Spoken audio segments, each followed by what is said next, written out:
Hey guys, welcome back to my channel. I'm really so happy to see you guys.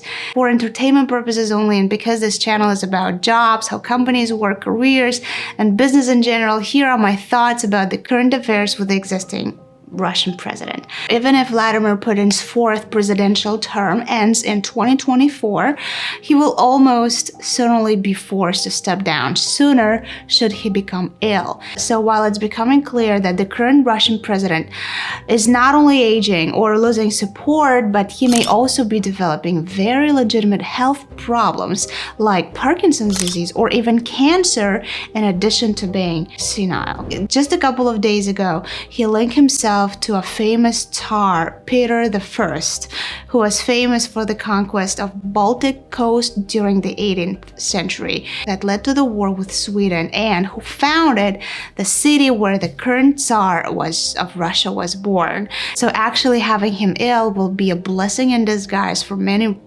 reasons and parties, and we will see who they are. So should he be ill, there is no need to stage a coup, throw him out of the window, or poison him with his favorite radioactive tea, which he keeps somewhere nearby. But even if he is in good health, let's believe this, will he stay in power long enough to run for an office in the next elections? So let's consider the scenarios. Stepping down to a prime minister position is time-consuming for someone who is 70 years old, and therefore he might run for the office for the third time in a row. However, on the condition that he changes his name to something like Vlad Input and appears to be a completely different person on paper, or if he manages to change the constitution within 12 months to introduce new changes. So first of all, Vladimir Putin, like any totalitarian leader, is concerned with two major issues in my mind. First, how to keep his $200 billion fortune that is hidden across the world while keeping his two families safe. And second, how to commemorate his legacy after he's finally gone to a better place. So Vladimir Putin doesn't have biological heirs to pass on his political weight to, since they are either disinterested in politics or they are too young to complete high school. And certainly this is not a constitutional monarchy, but everything is possible in a modern day Russia if, let's say, Putin had a 40-year-old son. Things would be much different today. So the best Vladimir Putin can do for his lovely family or families is to ensure that they are never poor again and not in danger. So that's why they live in economically and socially better countries than Russia. So Vladimir Putin has a business-oriented brother, but he doesn't have an influence in the Kremlin as well. Assuming that his wealth is secure and will be preserved in the future as a result of his connections to the Rothschild family, that no one in Russia will take away his enormous $200 billion wealth. Assuming all that is secure, political games are much more difficult to win in a country where rules and the constitution changes in favor of the one who's ruling the country. It's actually hard to find Russian or Soviet leaders who left power unexpectedly. So that's why Putin's next critical task would be to appoint a loyal successor who would carry on Putinism after his inventor. So now it's time to see who can be on the list of possible succession before the news become official, and you watched it here first.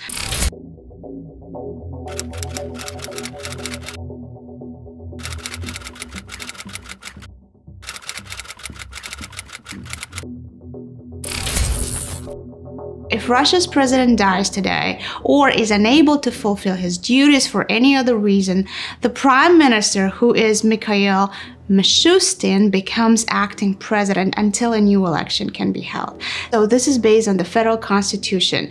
Ironically, this is how Putin himself first got his job. So what do we know about this person? We know that he specializes in economic policy, tax arrangements, and surveillance.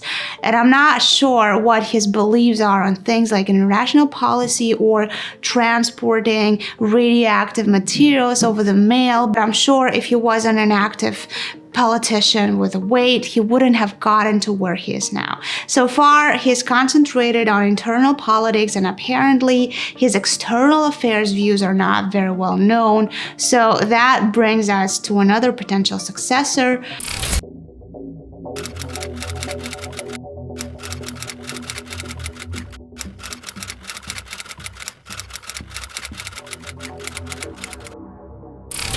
Assuming that the previous successor, Mr. Mishustin, will be an acting president by the constitution, there will be elections held, and someone who is already well known in the country will be balloting. So in this case, the potential long-term president can become Nikolai Patrushev. So what do we know about Mr. Patrushev?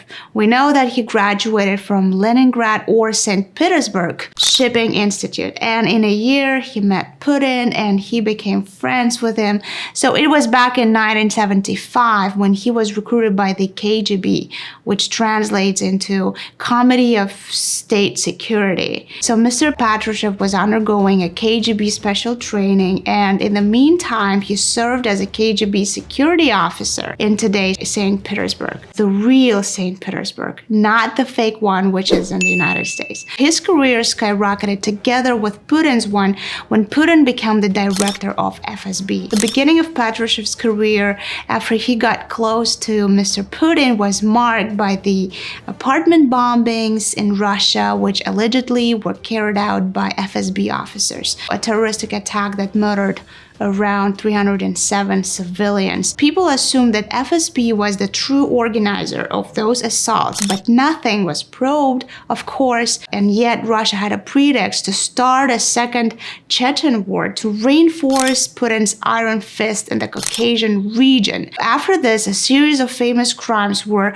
orchestrated by the FSB, including the poisoning of Alexander Litvinenko, a former FSB their colleague who specialized in tackling organized crime in the country. And then Mr. Patrushev allegedly orchestrated a 5-day war between Russia and Georgia. And again, I'm talking about the country in the Eastern Europe, not the US state, okay?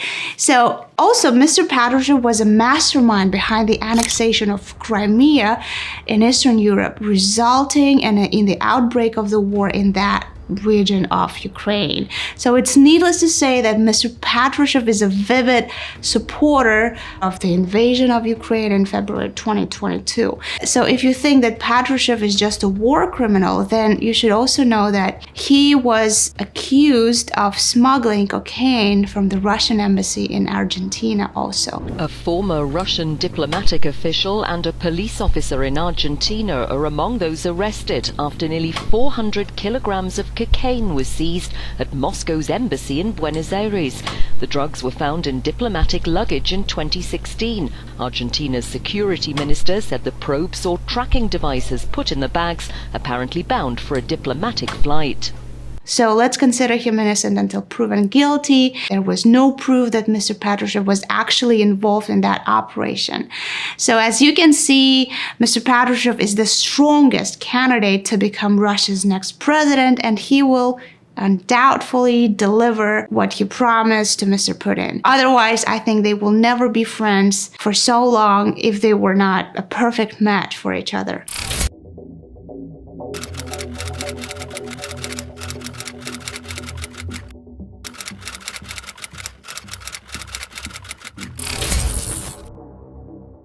Officially, Alexei Navalny cannot participate in the next elections because he's in jail, and it's unlikely that he will be released before 2024. However, if by a miracle or a social revolution occurs in Russia and Mr. Navalny will be liberated, he may still be a strong contender for the presidency. Though it's highly desired to see Alexei Navalny being a candidate out of all the successors possible with pro-Western, pro-democratic beliefs. He's a Yale graduate and whose daughter is currently studying at Stanford University, hopefully not because she bears his last name.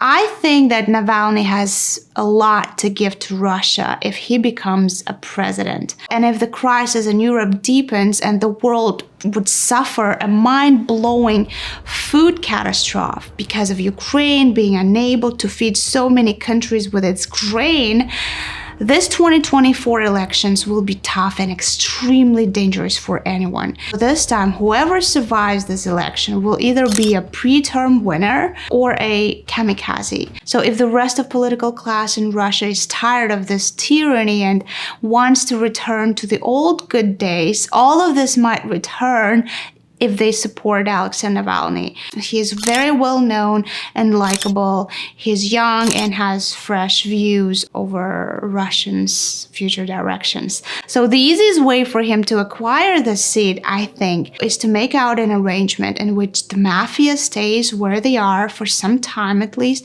and allow Russian oligarchs to keep buying football teams and real estate in Europe and reinvest more into Russia and try to forgive these oblivious kittens who didn't realize that they were doing out of fear of Putin. And meanwhile, Navalny can work for the nation, bring back international ties that Russia had lost over these months, and try to unify sister nations who quarreled in the worst way possible out of all. And for the next 12 years, while Navalny is in power, the United States will safely focus on China's expanding global power and ignore Russia for at least 12 years. This would be fantastic in a perfect world, and we will see what happens very soon.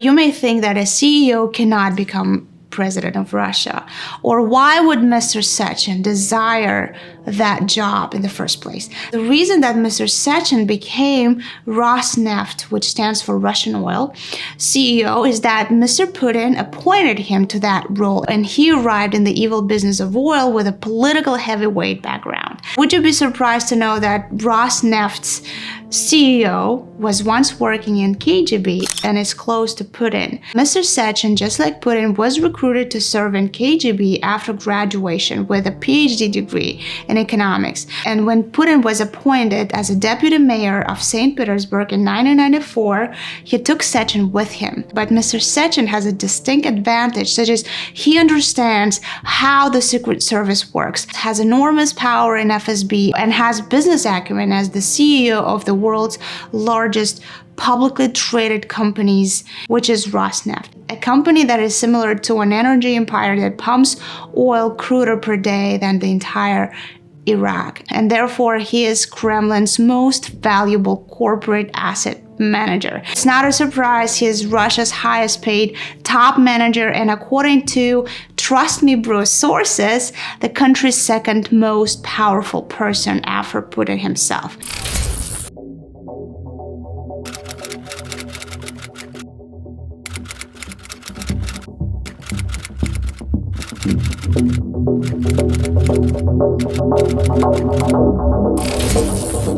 So during his 12 years in charge of the capital city, which is Moscow, Mr. Sobyanin established himself as one of the officials who could play a role in Mr. Putin's future transfer of power. And given Moscow's size and economic importance to the country, as well as its significance as a host city to many countries' rising protests against the Kremlin, the mayor is providing his worthiness right now to the president. He appeared to be a wonderful mayor, beautifying Moscow to the point where it looks like a real top business capitals of the world today. However, given the level of Mr. Sobyanin's funding for his Moscow city beautification project, the job could be done even by a monkey, in my view. An interesting fact that I wanted to add here is that about Sergei Sobyanin's education is that he has a master's or candidates of science degree in law, but one of the internet